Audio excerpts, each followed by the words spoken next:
دیکھ لیجیے اپنے آپ کو حسینی کہنے والے، جماعت سے 25 منٹ زیادہ ہو چکے ہیں، فجر کی نماز ہے، ایک بھی مقتدی اس مسجد کے اندر نہیں آیا ہے، ایک بھی مقتدی جس کو ہم نماز پڑھائیں، نہ جناتے ہیں جو ہم جناتوں کو نماز پڑھائیں یہاں پر جماعت سے نماز ہو جائے۔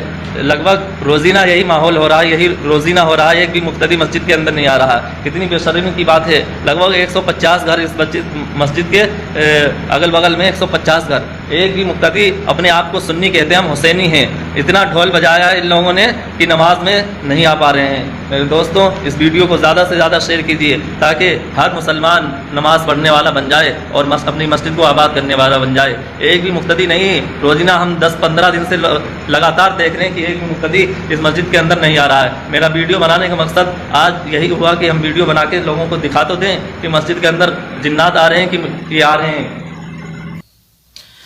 السلام علیکم ورحمۃ اللہ وبرکاتہ۔ معزز ناظرین گرامی، آپ نے پوری ویڈیو دیکھی ہوگی کہ امام چیخ چیخ کر یہ بتا رہے ہیں کہ نماز سے 25 منٹ کا وقفہ گزر چکا ہے اور کوئی مقتدی، کوئی مسلمان مسجد میں ابھی تک نماز کے لیے نہیں آیا، اور 15-20 دن سے یہی کنڈیشن ہے کہ روزانہ یہ تنہا اٹھتے ہیں اور اس انتظار میں رہتے ہیں کہ کوئی 1 یا 2 یا 3 آدمی آ جائے جس کے ساتھ جماعت بنا کر نماز ادا کر لی جائے، لیکن اتنا بھی نہیں ہو رہا ہے کوئی 1 یا 2 آدمی آ جائے جس کی وجہ سے جماعت بن جائے اور نماز ہو جائے۔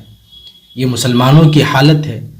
اس کے بعد ہم چیختے ہیں، چلاتے ہیں کہ ہم پر ظلم ہو رہا ہے، اور ایسا کون سا ہم نے کام کر دیا کہ اللہ کی آزمائشیں ہمارے اوپر آ گئی، رزق میں تنگی کر دی گئی، ہمارے اوپر ظلم زیادتی کی جا رہی ہے۔ یہ حالات ہمارے ہیں۔ دوستو یاد رکھیں، امام ابن حجر عسقلانی رحمۃ اللہ علیہ اپنی کتاب میں روایت کرتے ہیں کہ جو شخص نماز کو ترک کرتا ہے بہت ساری رسوائی سے اس کو گزرنا پڑتا ہے۔ فرماتے ہیں کہ پہلی چیز تو یہ ہے کہ اس کی عمر میں برکت اٹھا لی جاتی ہے، دوسری بات یہ کہ اس کے چہرے سے صالحین کا نور اتار لیا جاتا ہے، اور تیسری بات اس کو کسی بھی عمل کا ثواب نہیں ملتا، چوتھی سزا اس کو دنیا میں یہ دی جاتی ہے کہ اس کی دعائیں قبول نہیں ہوتی، اور پانچویں سزا اس کو یہ دی جاتی ہے کہ جو نیک لوگ دعا کرتے ہیں ان دعاؤں میں اس کو حصہ نہیں ملتا۔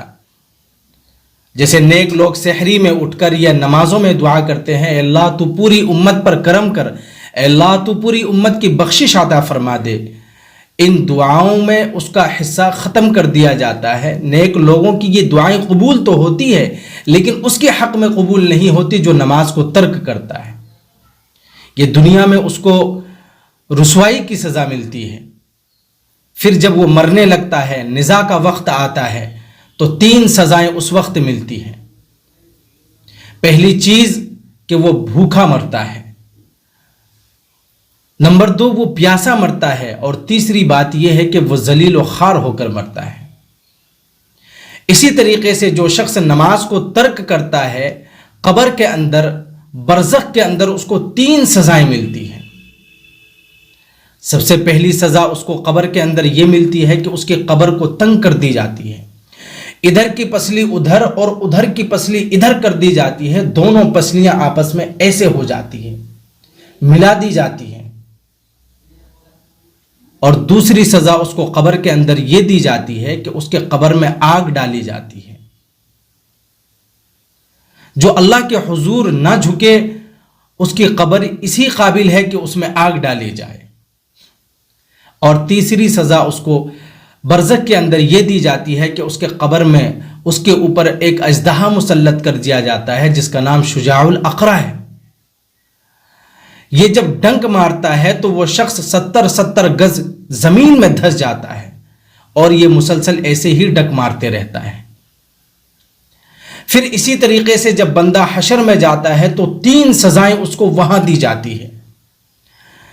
نمبر 1 اس کا حساب بہت سختی سے لیا جاتا ہے، نمبر 2 اللہ رب العزت اس کے اوپر اپنا قہر و غضب کا اظہار کرتے ہیں، اور نمبر 3 اس کو جہنم میں ڈال دیا جاتا ہے۔ یہ بے نمازی، یہ نماز کو ترک کرنے والے، ان کے لیے سزائیں متعین مقرر کی گئی ہیں، ان کو ان رسوائیوں کا سامنا کرنا پڑتا ہے۔ آج ہم شکایتیں کرتے ہیں، آج ہم اپنی مجبوری اور اپنے رویے کا اظہار لوگوں کے سامنے کرتے ہیں کہ ہمارے ساتھ یہ ہو گیا وہ ہو گیا. تو جب ہم اللہ کے حضور نہیں جھکیں گے تو ظاہر سی بات ہے کہ تمام پریشانیاں، آفتیں، مصیبتیں ہمارے اوپر ہی ٹوٹنی ہیں اور ہمارے اوپر تمام ظلم ڈھائے جائیں گے.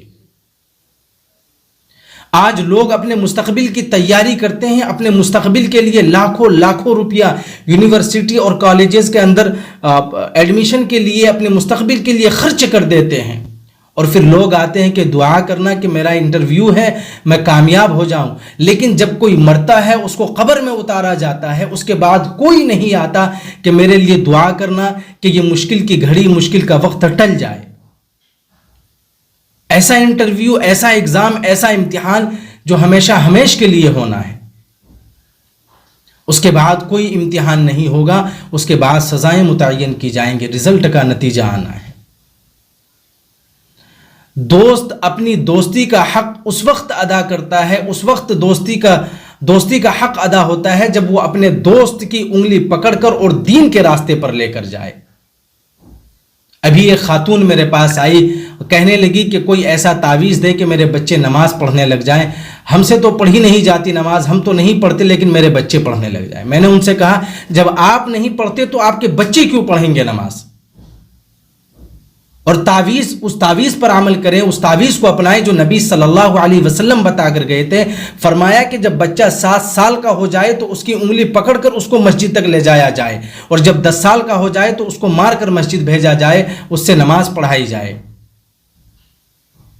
یہ کہاں گیا یہ طریقہ جو نبی نے فرمایا؟ ان طریقوں پر ہم نے عمل کرنا چھوڑ دیا. جب ہم لوگ خود والدین نماز نہیں پڑھیں گے تو بچے کیسے نمازی بنیں گے؟ سوچنے کا مقام ہے. بڑی افسوس کی بات ہے، لوگ ہر چیز کی تیاری کرتے ہیں، اپنے مستقبل کی، اپنے پڑھائی کی، اپنے ایگزام کی، اپنے امتحان کی، لیکن جہاں ہمیشہ ہمیش کے لیے رہنا ہے، آخرت کی کوئی تیاری نہیں. دوستو، آج ہم عہد کریں کہ ہم پکے سچے نمازی بنیں، اور ایسے نمازی بنیں کہ کبھی ہماری نماز ترک نہ ہو، ہماری نماز صرف اللہ کے لیے ہو، ہماری عبادت صرف اللہ کے لیے ہو. اللہ رب العزت ہمیں سننے سے زیادہ سمجھنے اور اس پر عمل کرنے کی توفیق نصیب فرمائے. اللہ رب العزت ہمیں پکا سچا نمازی، متقی، حاجی، پرہیزگار بنائے. دوستو، آپ ہماری اس ویڈیو کو زیادہ سے زیادہ شیئر کریں، اور اگر آپ ہمارے اس چینل پر نئے ہیں تو چینل کو سبسکرائب کر لیں، بیل آئیکن کو پریس کر دیں تاکہ ایسی ہی نیو اپڈیٹ آپ تک پہنچتی رہے.